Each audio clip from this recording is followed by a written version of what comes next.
Hi guys, and welcome back to my channel. Today's topic is dealing with stress, and specifically trying to deal with stress without the use of food. I know we all kind of struggle with this, so I wanted to bring it about and give you some options to help you deal with the stress that's not food related. So as I mentioned, we all deal with stress at some point in our lives, and we all deal with it in different ways, but the common way is with food. And the reason for that is our body is craving that quick dopamine release, that quick feel-good hormone to battle those negative feelings from the stress, which is why we tend to reach for the food, because we want, or I say we, the body wants that quick fix and the quick release of dopamine. And unfortunately, high fat, high sugar foods are the things that we tend to reach for, because it can help with that release of dopamine, and it can help you feel happy, content, fulfilled, just not angry, sad and defeated. So that's why we tend to reach for it, but it's not the ideal way to go for it, to try and help our stress levels. So as I mentioned, there are other ways to get this dopamine release without that guilt that follows after eating that high fat, high sugar food, or having that binge moment, or whatever it might be. It does make you feel worse, doesn't it? And it's not worth it. It really isn't. This is why I want to help combat that by giving you alternatives to help you deal with this, and to help you rewire that brain to reach for those alternatives over the high fat, high sugar, the food that it wants to go for. Hopefully, here are some great ideas to help get you started. Okay, so number one, as always, is exercise. I've said it time and time again. I'm always going to mention it because exercise is so underestimated on how powerful it can be to help you mentally, physically, all that good stuff. So by exercising, you're going to get that release of dopamine. Those endorphins are going to get released. All the feel-good hormones are going to start flowing, which is great for combating stress. It really is. And not to mention, when you exercise, you feel so much stronger, and you can almost take that stress out on what exercise you're doing. So for example, if you decide to do a boxing class, I mean, that's really going to help relieve that stress.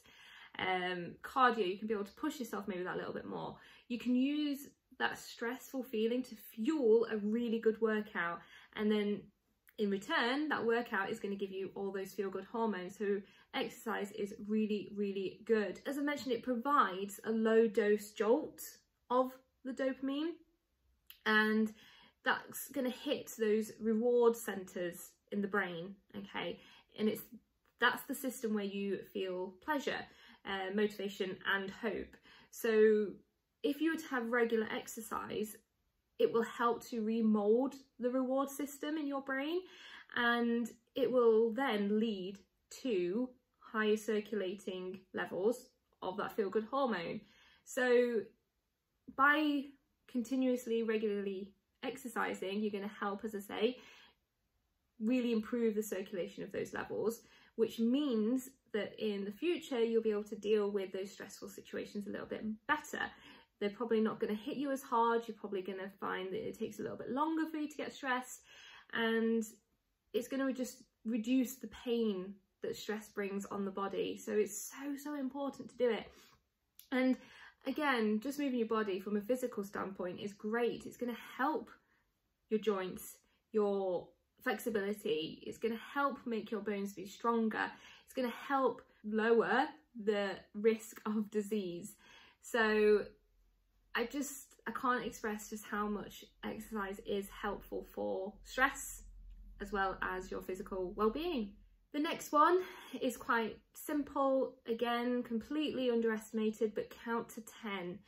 Counting, having a moment just to breathe, regulate that breathing, again, because as you are stressed, the regulation of your oxygen and everything in your body, your breathing does get completely like whoa, thrown in the air. So taking 10 seconds just to count and bring your breathing back to a normal level is really, really going to help. We tell children all the time to sit and breathe.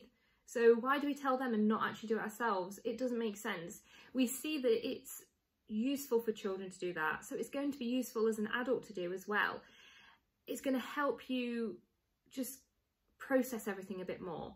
Gives you that time just to go, right, let's have a chill, calm down, let's get this breathing regulated, and let's think about what's happening.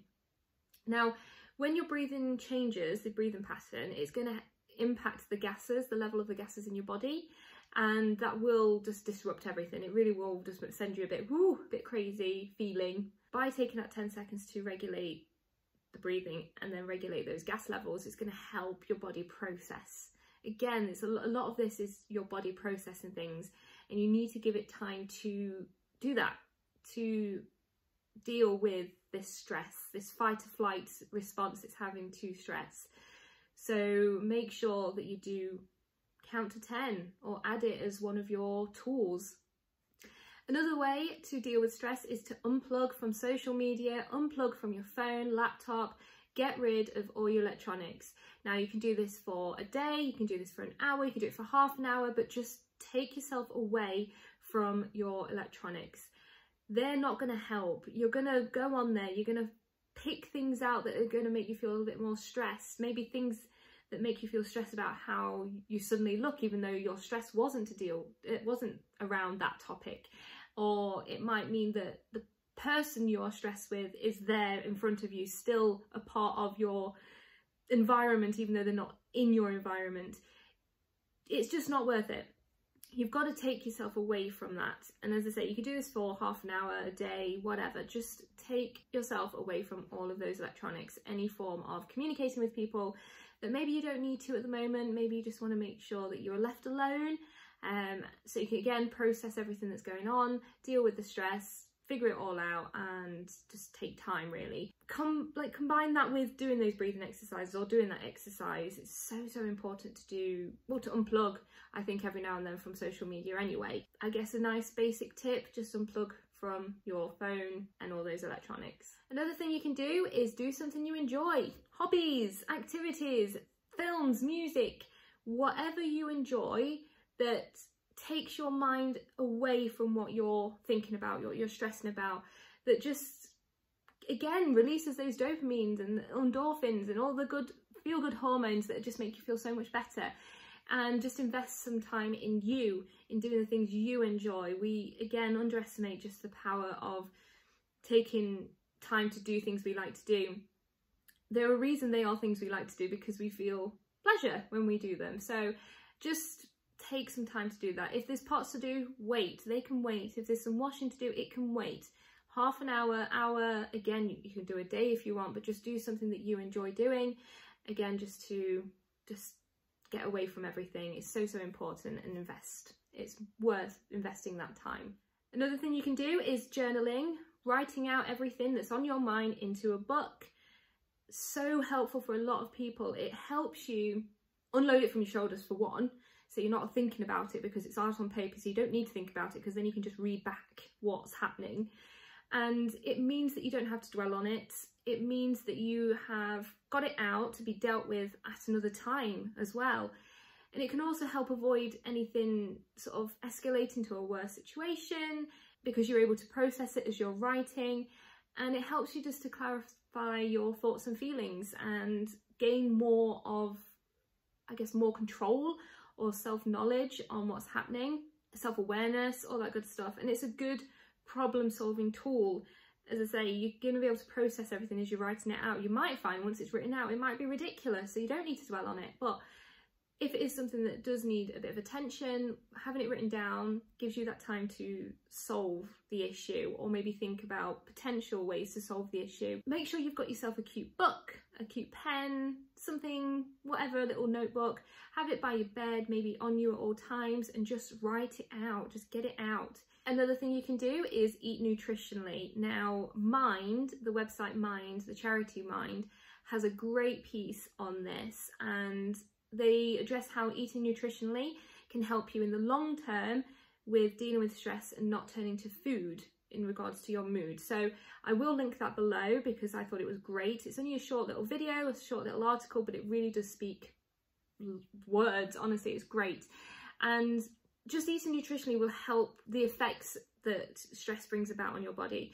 It will help combat the negative effects from being escalated, I guess. It will reduce the effects. the reason for that is your body will be able to function better because it's getting the nutrients it needs to function in general, to just get about your daily activities. So if it's eaten nutritionally, it's going to have ways to deal with everything that comes at you very quickly and just respond better. It's all about healthy gut as well. Gut. A healthy gut really does help with stress, because stress does tend to hover around the tummy area as well, the stress hormones. So eating nutritionally is going to help the gut working well before the stress hits, so be able to deal with those moments a bit better. And again, honestly, mind does express and explain this a lot better than I probably am right now, so I will link that below. And I have done a podcast topic discussing this as always, so I will link that as usual. So do give that a follow and a listen, and go and have a read at that Mind article. Another one you can do is scream and shout. Nice and simple, just do it.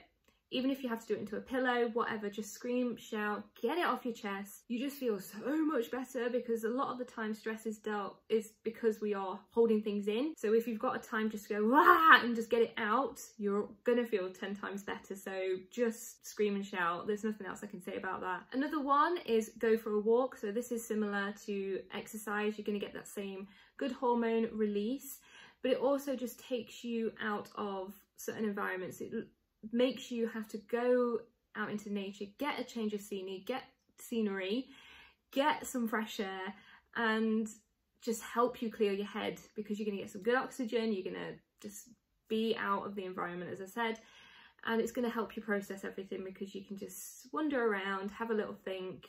Breathing, this one combines exercise and breathing all in one really. So just take a nice walk. It doesn't have to be long. It can be 10 minutes, you can go for an hour. Just get out and enjoy some fresh air and a change of scenery. Have a laugh. Having a laugh is great.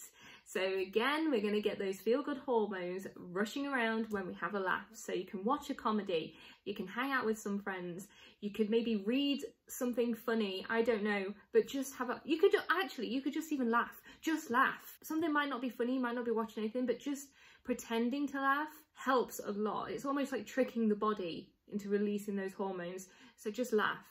And our last point, so this is number 10 if you haven't been counting, talk to others. Now, this is something we do struggle with a lot. It is so important to do so. Again, Mind, there's loads of charities out there that will offer numbers that you can just ring up and talk to if you need to.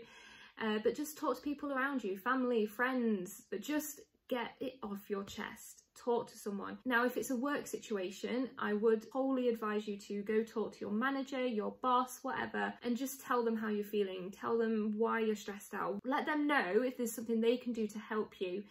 Now, if you're too scared to talk to them, maybe talk to a colleague. If you're in a team, talk to your team. Just let them know what's going on, that you're trying your best, but this is happening, whatever, and just tell them. A lot of stress is because of other people or situations or work overload. So if you don't express it to those people, we're not going to be able to deal with it very well. It's going to be there all the time, especially if it is workload related. So do talk to people. They're not going to mind. If anything, it's going to benefit them, because if they can help you, then work is going to be able to continue. They're going to get more probably out of you, because you're going to be able to do your job better. Just talk to someone. It's so important. So I hope these tips, 10 things, are going to help you guys deal with your stress. But yeah, it's just about redirecting dealing with stress. We don't want to keep going towards food. I know a lot of people do that and they don't like doing that. So this is why I wanted to do this video with 10 alternatives to help you process everything. And at the end of the day, you're not the only one that has stress. I know we all know that, and I know it still doesn't make it any easier, but it does mean that other people will probably have an understanding, so you can talk to them. They will probably know how to help or know where to direct you or anything like that. Try 1 or 2 of these tips to start with. Try them all if you want, but just try and avoid going for the food. So if you like this video, please give it a thumbs up. If you're not subscribed to my channel already, please do subscribe, and I will see you in the future for another video. Bye guys.